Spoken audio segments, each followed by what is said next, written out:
Hey everyone, welcome back to the BizBlend podcast, the show where we keep it real about what is actually working in business right now. I'm your host, Sun, as always, and today we are diving into something that has a lot of marketers quietly freaking out. Now, organic search is getting flipped on its head, listeners. My take, like Google is basically uprooting what organic search even means, not out of curiosity, but out of pure survival. And AI search. Now, this is exploding. Your ideal buyers are asking tools like ChatGPT, Claude, Perplexity, Gemini, what to use. And in those answers, your brand either exists or it does not. Now, for founders and marketers, this is not a nerdy side topic. It hits your pipeline, your lead gen, your brand perception, your job security, if we are blunt. Now, to unpack this, listeners, I'm joined by the founder of KnowaToa, a company that started as a joke, literally. They were hanging out with other SaaS founders asking, I wonder what ChatGPT thinks of my company. Now, they checked, the results were kind of horrifying. Some brands didn't show up at all. Random competitors looked bigger than they are, and there were hallucinations everywhere. Now, from that little script that dumped ChatGPT answers into a CSV, they built a product. Now, search professionals use KnowaToa to track where they rank in Claude, Perplexity, Google Gemini, and ChatGPT. So, listeners, if I can summarize, we are going to talk about why AI search is already mainstream, how Google is reacting, what this means for SEO careers, and how founders can actually use this shift instead of getting streamrolled. So, if you are a marketer, a founder, or that person or the team that always gets thrown the own SEO task, this one's for you. And to help me with that, we have Michael Buckbee here. So, Michael, welcome to the show, and it's really an exciting conversation. Well, thank you so much for having me. This is awesome. I really appreciate the opportunity to come here and chat with you. Absolutely. I mean, what an origin story, first of all. And yeah, this is something that deep down, even if I'm not from the marketing background, even something I have discovered that, more than Google now, people are definitely, personally, I am also hovering over to ChatGPT or any other AI platforms to search for stuff. So let's zoom out a little bit, Michael. You have this bird's eye view from Noatoa, watching how often people show up in AI search engines. So, from your perspective, what is actually happening to search right now? Like, is this an evolution of Google, or are we watching the early stages of Google losing its grip on how people find stuff online? I think, we don't know yet, but yeah, I think a really interesting thing as a thought experiment is to almost pretend no one exists but Google. And that was sort of the state of SEO for a long time for search engine optimization, where people basically just said, well, Google's it. That's the only thing that matters in search. We're just going to optimize for them. And, I think a lot of the conversation now is framed incorrectly as like, hey, is ChatGPT going to completely kill Google search? But if we Mm. pretend ChatGPT doesn't exist, Google themselves have pushed AI overviews and now AI mode so hard that it is clear that that's their roadmap for the future. Mm. And that's why I think it's so important, even if you don't care or you don't think that these things are going to happen. Well, Google's already decided it's going to happen. Hmm. Hmm. And let me challenge that a little bit here. So let's say, um, if I'm listening, let's say if a listener is listening to this on their commute, it would sound like, hype. So do we have any concrete proof that AI search is not just a toy? Like, are you actually seeing enough buyer intent shift out of Google into the AI plus search platforms? Like, Absolutely. Well, mhm. again, right now, any search anyone does, like we still make this big distinction between traditional search into Google and going to ChatGPT and asking a question. Any search that goes into Google, almost gets an AI overview now, like the vast majority of them. Um, and what we're seeing is that um, a lot of this is not accurately reflected in your analytics. That it's very Mm. hard to go into Google Analytics or Plausible or Adobe Analytics or anything you want and see where this traffic is happening. Most of the time, what we see is that it's all dark traffic. And for the most part, um, w- the search journey is changing.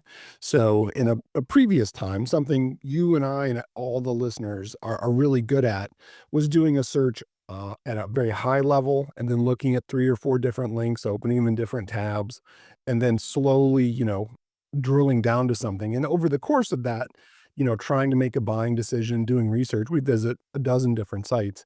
And now we're seeing a lot more of that happen immediately in Google's AI overviews where they auto summarize a lot of this information. We're definitely seeing that inside of, ChatGPT and the other systems. Mm-hmm. Mm. And uh, what I understand is, like correct me if I'm wrong, like if it's not that Google dies tomorrow, it is that the funnel kind of is getting sliced, like maybe a chunk of research and shortlist, because that this is something personally I am also able to relate with. Like this behavior is moving into the AI tools, but then at the same time, someone even hits Google or let's say a brand website, the AI has already framed what top brands or reviews are there in their head. Yeah. Mm. One of the really interesting things, and, you talked a little bit about our origin story where, started out, trying to work with a few other SaaS founders and I had a previous SaaS and the And I was making these spreadsheets, just CSV documents for them about like basic questions about what ChatGPT was saying about their company and competitors and how they stacked up. And everyone sort of thought that was a novelty. Like, oh, that's sort of interesting, but not very compelling. And it was only after like a month or so that I started hearing back from people. And the people I heard back from were all the ones that were doing post purchase surveys. So they had in their sign up flow, hey, after a customer signed up, hey, how'd you hear about us? And what they kept saying was, oh, we keep hearing Chat GPT. And they're like, hey, can I get an update on that spreadsheet? So, um, and that's one of those interesting things that's not well reflected in the analytics. Uh, and, a very normal path is that people are doing research in the AI tools. Like I was looking for a 3D printer for my kids for this Christmas. What's the best 3D printer? What's better about this version versus this version of, the Bamboo Labs printer. And all of that has a ton of citations, none of which I clicked inside of ChatGPT. Okay. And, um, you know, ultimately made a buying decision and went directly to their website. And I say directly, what I really did was I went to the Omni bar in Chrome and typed in Bamboo Labs and went right to their site from a navigational search. Um, Mhm. And so does that count as a a search? Kind of. We don't have great language for all these things. Um, Yeah. Yeah. And if I can also throw example, I was, searching for a headphones which is, yeah. specifically suited for a podcaster, maybe kind of a within budget headphone. So, like, as you mentioned, like, we would go and search in Google, give those keywords, and there will be so many links and it will take a lot of time. But then when I am aware that, okay, instead of wasting not wasting, but putting my time in there on Google and doing the research and everything, tab by tab, link by link, let's just ask ChatGPT the exact thing that I want, and then I got some options from there. Maybe took me to Amazon or some of the websites. I saw the reviews, and then it helped maybe 40 to 50% in kind of refining my buying decision. Yeah. Absolutely. That's very common behavior. And, Mm. an interesting thing in this is that, as marketers, I think it's very easy to think of these things as, a perfect substitute that like what people are putting into Google for search, they're now putting into ChatGPT or Claude or something else. And what the data really shows is that that's not the case, that about, you know, maybe a third of the questions that people put to ChatGPT are like what we just said, which is like, hey, what's the best 3D printer? What's the best headphones for this particular case? But the other third is that's search related is a lot more specific, which is that, hey, I'm going to look for something, but I'm looking for something very specific to me. That I'm not looking for a generic workout plan. I'm looking for a workout plan for me based upon my age and weight and where I'm at and my location, and that it's already a blend of both a search and a recommendation that's built into it. Um, Mhm. so it's it's interesting, and when you think about that and how that is evolving, what I think you get to is something we've been trying to say, which is that part of the responsibilities of marketers is changing, and there's a lot more responsibility to get the correct information into, these different systems about our company so that it can then, show up correctly in lots of different questions and in lots of different customizations. An Mhm. interesting thing a customer said to me was ChatGPT is now our most popular and least well-trained representative, Mhm. where all day, every day, people are asking questions about the company. Can it do this? Does it have features for this? Will it integrate with this other system? And it's not always correct. And, Mhm. as marketers, it's our responsibility to fix those kind of hallucinations and issues. Hmm. Makes sense. And with this, I also have a particular question, like, especially when AI gets the brand wrong. Mhm. Uh, so, you know, um, what are some of the most surprising or painful things that you have seen, Michael, like AI tools say about real brands? And what does that do, like, in terms of trust or lead gen, when a buyer's first impression of the brand comes from an AI answer? So, I have a background in enterprise B2B. I used to be in cybersecurity and, I had to get things. And a lot of SaaS buying at the B2B enterprise level is around like, is it qualified? Is it certified in the right way? Europeans have GDPR, American healthcare has HIPAA, um, SOC 2 compliance is really big. And it is not a priority for most marketers that we make sure that it says on our website, yes, we are SOC 2 compliant and yes, we are HIPAA compliant. That's usually like a down the funnel sales thing. Maybe it's mentioned in some other way, but that's one of those top level security things. If you're a hospital looking to make a buying decision, is the software HIPAA compliant? And if ChatGPT says no, and you actually are, you're immediately cut out of the running and you don't even know. Um, That is, oh my goodness, yeah. That is you know, I think like if AI is pulling from the open web and in say um it is full of outdated, maybe there is no updates done on the website or in the product pages, or maybe no new case studies, no I mean zero PR, kind of an unclear positioning. I think uh, then the model cannot directly like create a story about the brand out of thin air. Obviously it will take from the sources, right? well, I think part of the concern is that it will actually create something out of thin air if you don't give it, the right information. And that's really what there's really two kinds of hallucinations. The first is logic that, like, the LLM and the AI search model, it tries to do Mhm. some sort of logical like A is B is equal to C and then A is equal to C, and it messes that up. And that's not something we as marketers can deal with. But the second category is just there wasn't information there. And so it, fills in the gap between what information it does have. So if we start thinking about this differently as part of our content plans, as part of our website updates, we want to just plainly state a lot more of these things, a lot more FAQs, a lot more information that maybe at the enterprise level was inside like a PowerPoint that you give to, a customer that Right. maybe at least needs to have something on the website.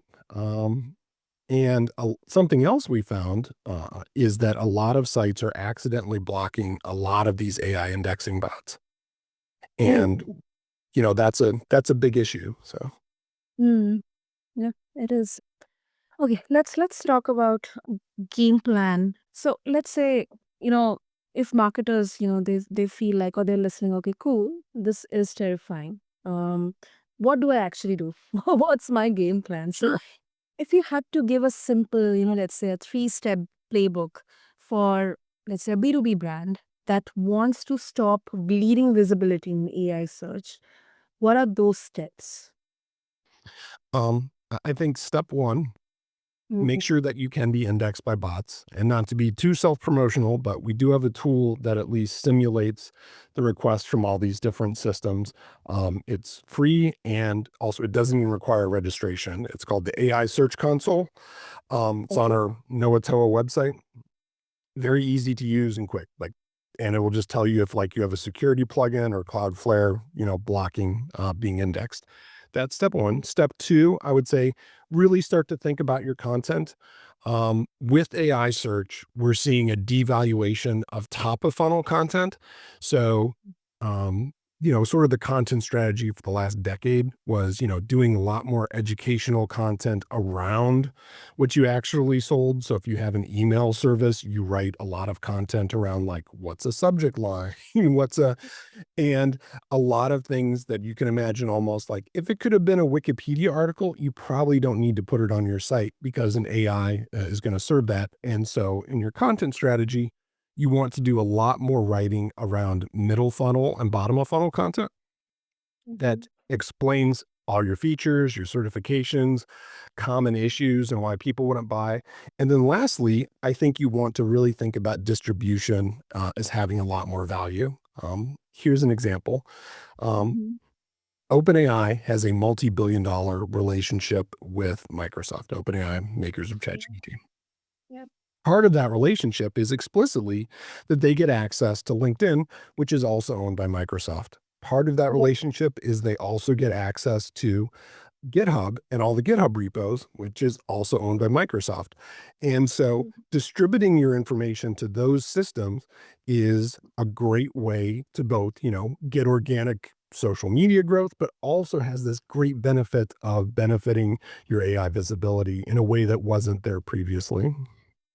The is there any also possibility that it can be reverse engineered? Like we can uh maybe I'm not going to use the word manipulate here. Like smart reactions, like stronger brand or more and more use of these AI platforms for better informational content. Can this be also? I mean, is there any possibility of getting this misused in a way? Well, I think the biggest, in SEO, traditional SEO, we always talk about ranking factors. And we say like, oh, Right. well, this domain gives more weight, which means your rankings improve. Having the right title, having the right content length, all these different ranking factors. The biggest Mhm. ranking factor we see in AI search is really repetition, which is that if there's a message you want to get out there, that you have it repeated in as many different places in as many different, faceted ways as possible. Which again is why, you want it on your site and then you want a really good distribution strategy to amplify that message across, lots and lots of different places. Mhm, mm. Makes sense, makes sense. Another, before we wrap up, do you think, Michael, that this is more about, whether SEO is dead or it's about to explode? Like, a lot of SEOs are like doom posting, but then you are actually very, very optimistic about SEO as a career. So the main question here is like in a world where, you know, let's assume AI answers are sitting on the top of the results. Why do you think SEO as a career is not dying, but actually uh, poised to explode, or maybe there is a huge pivot that is about to like going to happen? Yeah, I mean, we started this conversation off talking about, sort of the relationship between Google and ChatGPT and all these upstarts. Um, hmm and I think who knows exactly how that's going to happen, but I think it is undeniable that we are seeing a fracturing of the search ecosystem where, certain systems are better for certain niches, where people are using lots of different things, where search is becoming more of a feature just inside of lots and lots of different applications. And that means there's a lot more to manage. That means there's a lot more to track. That means there's a lot more places where, you still need a human to add some strategy to this, to do some checks, to do some actions. And for those reasons, I think it's incredibly valuable. SEOs are incredibly valuable now, where it's not just like, oh, we can just let Google run at our site and that's it. Like, you really need hmm to think about this. And the brands and sites that are investing now um, are just going to pay off in the future because it is, again, clearly the way forward. So, Hmm. I think this is powerful. This is powerful. Superb. And Michael, finally, let's also look at the next 5 years. Um, like what I realize is that you really have here a macro view. So in your opinion, how would you describe Google's response with Gemini so far? From a product marketing or maybe strategy lens. um, I think what's happened with Google is going to be a case study in business schools for decades, which is that they really invented a lot of the early AI, foundations, the models and everything, and internally, you know, I think that was suppressed because it was a threat at some level to their core search, which which makes billions of dollars. Yeah. And so they were really caught off guard by ChatGPT's launch, where I think they looked at that could have been us, and their reaction has been, I think, to very adeptly start adding in more and more AI features and start working towards a future that's not, search results with 10 blue links on it. That is, something we're already seeing a decline in, but we're going to see more and more of that. More and more of like, here's the one result you're looking for. Here's the top couple results, and less of that traditional search structure. So I think what they're doing is phenomenal.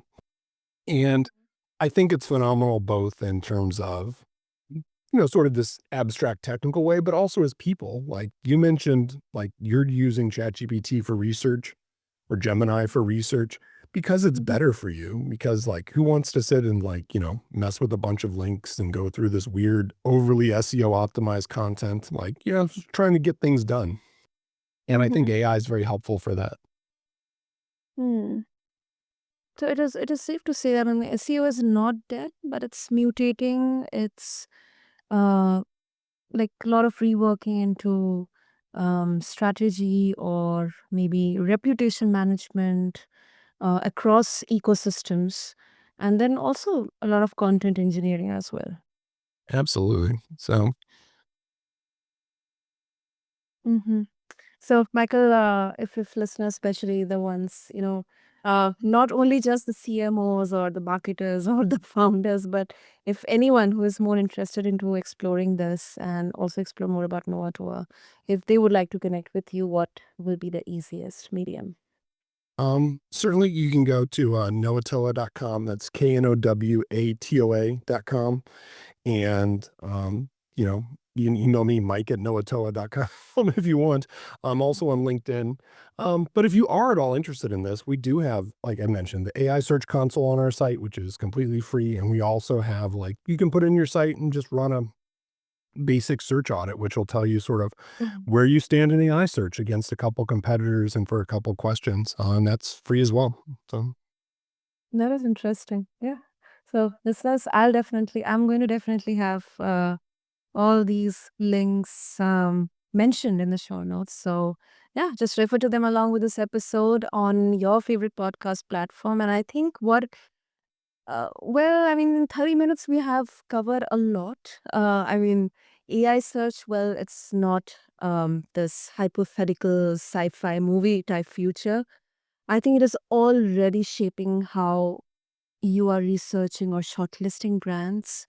And I think it's also safe to say that brands that ignore AI answers, they are basically ignoring an entire stage of their customer journey. And founders, I think they can also absolutely ride this wave if they stop trying to game systems and start solving real problems inside this new reality. So, Michael, thank you so much for being honest. And I think something which I really found it very interesting is how your company started. It evolved from a simple script and then turned into a real business that I think it's helping Search Pros track where they stand out.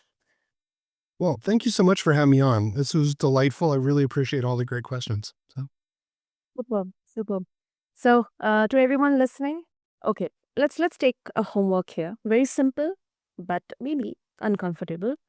Um, okay, just go and ask your favorite AI tool. What is your company name, and who are the top tools for, let's say, the industry or maybe your category or your vertical in which your company is. Read the answer slowly. If you do not like where you show up, or maybe you do not show up at all, that is not a reason to panic, but it is your roadmap. It is your nudge. It is your indicator to begin. So, from there, decide what you will change in your messaging, your content, your PR, or maybe your product marketing. And if you are a search pro, maybe your next big career growth move lives right there. So, thank you so much to all the listeners for hanging out with us here on BizBlend. If this episode gave you a few oh no moments and a few okay, I know how to do or what to do, then definitely subscribe to us, hit us a like, and give us a review because that keeps the wheels running here on BizBlend.